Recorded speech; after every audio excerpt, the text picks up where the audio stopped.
nekk ci média bu ñu naan Kéwoulo turam dëgg di Bakary Touré gis nañ ko mu def une vidéo et contexte bi aussi il faut que sénégalais xam ko Xalaat TV avait fait une vidéo boo xam ni comme jàngatu bés bi nga xam ne ñu ngi ko intitulé woon Lonase Média contrat publicitaire ou pacte de silence mu nekkoon benn vidéo jàngat boo xam ni diffusé sur Xalaat TV le 16 septembre 2025 vidéo bi doon wax ci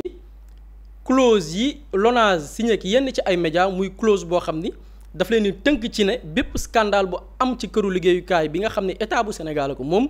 du ngeen ci yëy yàbbi wala du ngeen ci wax di ci jibal loo xam ne xëy na dafay ternir l'image de la Lonase. Dans cette vidéo jàngat Xalaat TV di expliquer que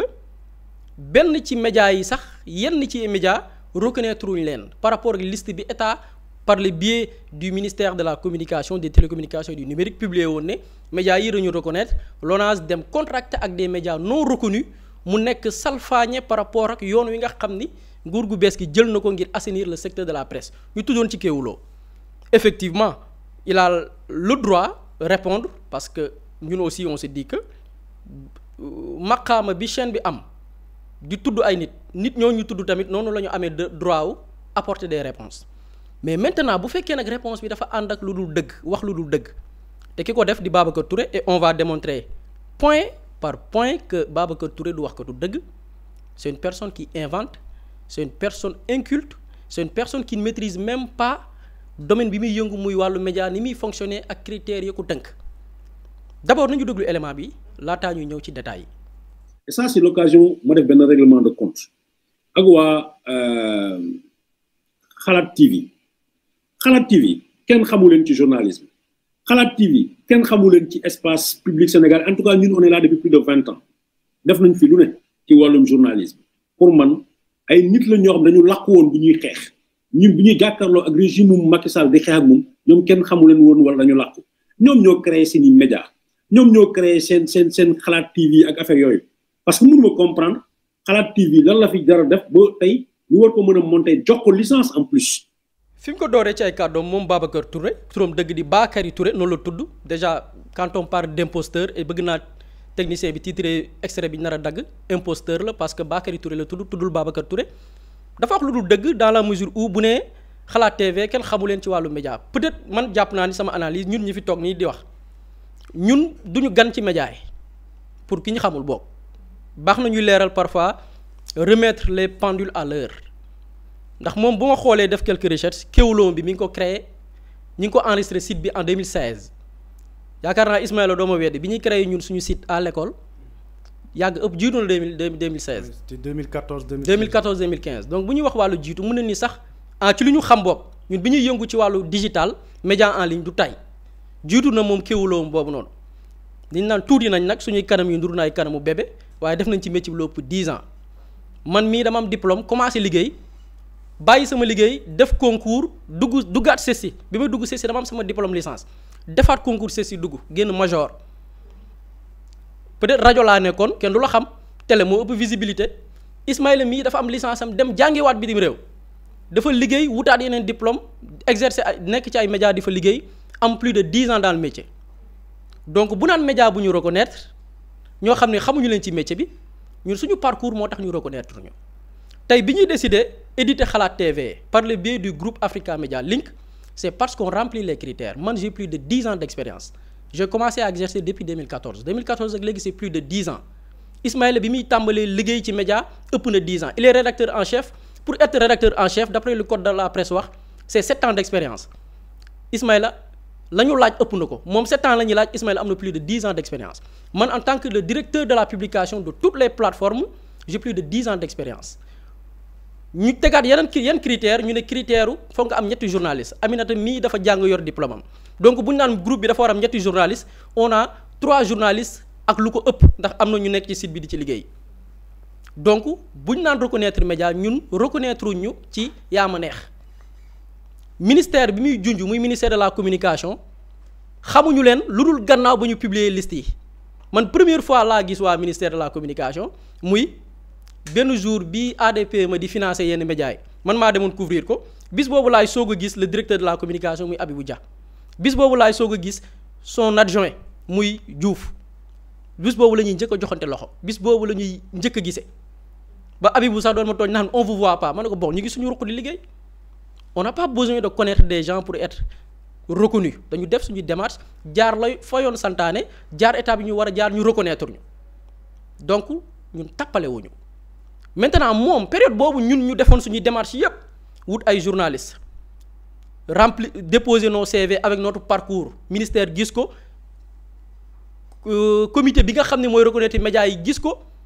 moment boobu noonu ñun ñu defoon cette démarche là moom mi ngi tëdd di nelaw imaginez malhonnêteté bi nga xam ne moom la Babacar Touré àndal moment ñun bi ñuy def effort yooyu noonu pour ñu reconnaître ñu moom nañ ko dégloo lan moo nekkoon sa position ak lan moo nekkoon démarche. tax na it moo tax peut-être ministère bu defee communication mu ne na ngeen ñëw bindu pour mën a bokk ci fonds d'appui sama 6e sens wala boog sama sens réflexe de survie moo tax ba léegi amuma comportement boobu pour dem si ñoom mais nag c'est à mon corps défendant c'est comment nu ñu koy wax di mea culpa man maa juum parce que yëguma ko parce que du ma bàyyi xel ministère de la communication lu muy wax wala lu muy def parce que sama ba ma leen wone ginnaaw ci jamono yi avant même Moussa Bocar Thiam depuis jamono yi Macky Sall ba muy mujjee ci Moussa Bocar Thiam laa woon gannaaw lépp loo xam dafa jógee ci ministère boobu tax na tey bu ñu ne def nañu communication pour wax ne nañu bindu man Kéwoulo man Babacar Touré yëguma ko moo tax binduma donc voilà une personne bi nga xam ni bi bindu jotee ma nga dem di tëdd di nelaw te nee na am na 20 ans d'expérience ci métier bi yow secteur bi nga nekk muy wàllu média li ciy xew comme actualité yëgoo ko tu n'es pas informé donc amoo capacité na yow yaay informer nit ñi balaa ngay informer day fekk nga informé wu mais une personne boo xam ne secteur bi muy yëngu muy wàllu média et communication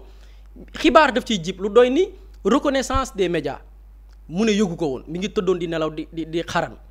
kon malhonnêteté mënul weesu nga bàyyi ba tey médias ya defoon des efforts pour ñu reconnaître leen nga toog ne kenn warul leen reconnaître parce que yow yaa ngi doon tëdd di nelaw muy benn mensonge bi nga xam ne Babacar Touré wax na ko di wane ni c'est une personne qui ne dit pas la vérité du dem à la quête de l'information il n'est pas rigoureux dans le traitement de l'information bi muy wax ni moom lay liggéey depuis 20 ans mu ñëwaat ci beneen biir mu ne ñun liste bi ñu wax ne dafa am ay médias yu ñu reconnaîtreul te l'ONAS jox leen des conventions boole ko benn clause boo xam ne mooy tëj seeni làmmiñ ba du ñu wax bépp scandale bu xew l'ONAS mu ne liste boobu noonu ñun li ñuy référé wu muy liste des médias reconnus Cour suprême daf ko dàq pour bañ a wëlbati ay kàddoom wala waxee ko neneen nu mu ko waxeel woon nañ ko déglu ñëwaat. dama leen déglu ñu wax ni ministre de la justice dafa reconnaître loolu mais ça veut dire que ñoom ça montre que c'est un manque de culture générale parce que lorsque ministre de la culture nu mu tudd encore Aliou Sall li mu décidé mu ni dafa am médias yoo xam ne ñoo ko neex dañuy bokk ak médias yoo xam ne neexuñu ko duñu bokk Cour suprême wax na ko sànni loolu fële ca xaj donc loolu ça n'existe plus. Bakary Touré bokk mu ne liste bi nga xam ne moom la ministère de la communication fësal na ñii la ñu reconnaître Cour suprême da koo dàq à travers benn décision foofu tamit Babacar Touré dafa wax lu dul dëgg bi plateforme pour inscrire les médias tàmbalee ñetti arrêté la ñu xam yu ministère génnee ca fànn woowu benn arrêté bi mi ngi ko publié décembre 2024 muy première liste des médias yi ñu reconnaître ñun sax bokkuñu woon ci liste boobu parce que boobu la plateforme muy le site web pareegul woon Xalaat TV bokkul woon ci liste boobu noonu toppaat les démarches ngir am cette reconnaissance mu amaat beneen arrêté boo xam ne moo effacé arrêté bu décembre 2024 bi ñu ngi ko publié en février 2025 liste boobu noonu mooy deuxième liste ou bien deuxième arrêté bi statué ci médias yi ñu reconnaître ñun ci lañ bokkee gannaaw bi ñu remplir tous les critères déposer tous les dossiers mu amaat nag beneen arrêté boo xam ni ça n'a rien à voir avec reconnaissance des médias mooy arrêté bu 22 avril 2025 portant cessation de diffusion de parution de publication des médias et de partage de contenu des médias et supports non conformes aux dispositions du code de la presse muy arrêté 011-059 bu 22 avril 2025 arrêté bi ça n'a rien à voir ak beneen arrêté bi reconnaître médias yi boobu beneen arrêté la bu ñu publié muy arrêté février 2025 arrêté bu avril bi dafa concerner médias yi nga xam ne remplir ñu les critères ministère génnee ci beneen arrêté ne ñii war nañu leen tëj donc arrêté boobu noonu le Cour suprême jël décision le 28 avril 2025 ne ministère de la communication arrêté numéro 011 059 bi nga jël le 22 avril 2025 ba aaye yenn médias yi ñu diffusé arrêté boobu neenal nañ ko donc arrêté bu 22 avril 2025 le cour suprême neenal maanaam médias yi doonte reconnaître ñu leen am nañ droit diffuser en tant que entreprise parce que yoonu Sénégal moom mooy ku ci nekk créer entreprise def la ko saf mais arrêté ba nga xam ne bu février 2025 bi la boobu cour suprême àdduwu ci muy médias yi ñu reconnaître donc fii c'est un mensonge encore une fois donc quand il parle d'inculte je pense qu'il y a qu'un seul inculte ici et il se nomme Babacar Touré turam dëgg di Bakary Touré donc tappalekat la boo xamante ni nii dafay wékk ci ay kàddoom lu dul dëgg di manipuler parce que jàpp na ni xëy na ña muy waxal yeewuwuñ wala amuñu capacité dem vers la quête de l'information mais pour wane ni Babacar Touré c'est un manipulateur du wax katu dëgg et c'est un imposteur parce que même dans son discours il parle de médias yoo xam ni moment bi xeex jotee dañ doon làqatu ak ñoom ñi nga xam ne ñoo affiché woon mais affiché ci tappale Babacar Touré ci kàddoom pour wala ni tappalekat bu mag la nañ ko déglu par rapport ak relation mag nguuru Macky Sall li mu ci waxoon à travers une vidéo ñëwaat par rapport ak la réalité. mosuñu bokk ci dara la nga xam ne muy ndimbal wala muy dara loo xam dafa jógee ci gouvernement bi ñëw ci Kéwoulo saa su ne nag ñu dund ko te mosuñ cee wax dara. Babacar Touré mooy wax ci kàddoom mu ne régime mu Macky Sall mosul bénéficier wu ci ñoom lenn waxul dëgg. Babacar Touré même avant nguur gu bees gi di ñëw il bénéficiait de convention de la part d'une entité ou bien d'une entreprise de l'État muy LONASE la jiitu nguur gi di ñëw nañ sénégalais yi xalaat ban média moo doon xeex wala am taxawaay ji xeex ñaawteef yi doon am Sénégal di jël des positions claires nguuru Macky Sall di la jox contrat wala di la jox convention musul am du Walfu TV du yeneen médias yi nga xam ni dañu wane woon benn taxawaay bi amul kenn ku ci nguuru Macky Sall doon jox convention mais paradoxalement Babacar Touré moom bokkoon na ci ñiy wax ni dañuy xeexal réew mi am convention ci jamonoy nguuru Macky Sall na nit ñi poser la question à quel prix mais à quel prix mooy actuellement dafa am lu nekk Babacar Touré nekk di jouer parce que vidéo bi muy junj c'était le 16 septembre 2025 yàgg na mais démb xam nga bërki démb la Babacar Touré di soog a indi une réponse dafa am lu tax on est dans la reddition des comptes par rapport ak les crimes qui ont été commis plutôt maintenant lan la Babacar Touré di jublu ci sortem bii nii mooy wut ñu mu diaboliser wut ca beneen wet ñu mu protéger parce que bu waxee ni dafay xeex nguuru Macky Sall waxul dëgg musul xeex contre le régime de Macky Sall il prenait des positions il versait dans le faux parce que actuellement on est dans la reddition des comptes les crimes de sang et ñalam Babacar Touré bëgg a défendre dafa bokk ci ñi nga xam ne dañu nekk dans une entreprise de falsifier l'histoire jël ñi nga xam ne ñoo taxawaloon askan wi diaboliser leen jël ñi nga xamante ni nii ñoo doon def ñaawteef yi wala tudd nañ leen ci ñaawteef yi ñu war a leeral luy seen responsabilité mu ragg leen ba mu set weñ ba ñu set wecc te loolu tàmbaliwu ko tey yàgg na di défendre kenn ci ña nga xam ne amoon nañ yenn ndombal tànk yi nañ ko teewlu xool sa position par rapport à ces faits yi mu wax ni moom la doon xeexal. général Moussa Fall yaayam gaañu na je pense li mu mat 1 an wala lu ko manqué keroog bu mu déggee ñu koy tudd ñu vilipender Moussa Fall di def photom partout naan dëmmal ak affaire yooyu. yaayam daf ko woo mu ñëw mu ni ko dama bëgg nga wax ma ndax li may dégg yow yaa ko def kii ñuy wax ni Ousmane Sonko yow yaa ko complot yaa ko defal yaa ko def dama bëgg man sa yaay nga wax ma bu dee dëgg la ma dem seeti yaayam ma baalu ko ak jigéen yaay ak yaay ma baalu ko ak Moussa Fall ni ko yow yaa mu jur yaa ma yar est-ce que xamee nga ma man may dugg ci ay complot yaay ji ne ko kon nag ma bëgg a wax ni lii tuuma la mu ne ko yaay lii tuuma la man li ma gëm. Elle a souffert pour ça. Elle a énormément souffert pour ça Moussa Fall ci boppam boo ko waxee danaan je m'en fous mais intérieurement ku xam Moussa Fall général Moussa Fall il y a des années nga gis général Moussa Fall tey. nga xam ne luñ koy ngawti di ko waxal lu ko metti la. donc Babacar Touré ci entreprise bii la nekk muy entreprise de falsifier l'histoire jël ña taxawaloon askan wa yaakaar naa ñun duñ fi nekk di comparer Xalaat TV ak Kéwoulo yaakaar naa diiroog wala xeex ak koo yem ak mbagg tey quand on mesure l'impact entre ce que Xalaat TV a fait et ce que son média là a fait yaakaar naa y a pas match donc duñ fi nekk di attardé wu ci détail boobu noonu mais ce que les Sénégalais doivent savoir mooy Babacar Touré c'est un faussaire du nit koo xam ni la muy woote ni loolu la du dëgg parce que jamonoy Macky Sall amul benn média boo xam ne da nga amoon taxawaay bi mu lay jox xaalis moom bokkoon na ci média yi nga xam ne nee nañ dañ doon xeex Macky Sall am ay convention jamonoy Macky Sall à quel prix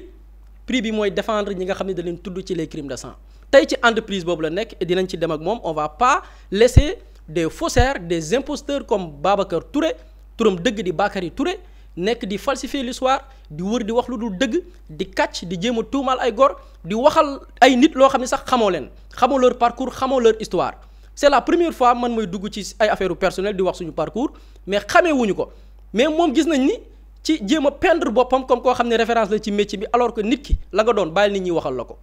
doo wër nag di mbubboo loo xam ne doonoo ko te on va pas laisser on va pas assister on va pas toog di seetaan ay nit yoo xamante ni nii tey dañu nekk ci entreprise yu jéem a ragg ay nit yoo xam ne dañu war a rendre compte bàyyi ba le moment là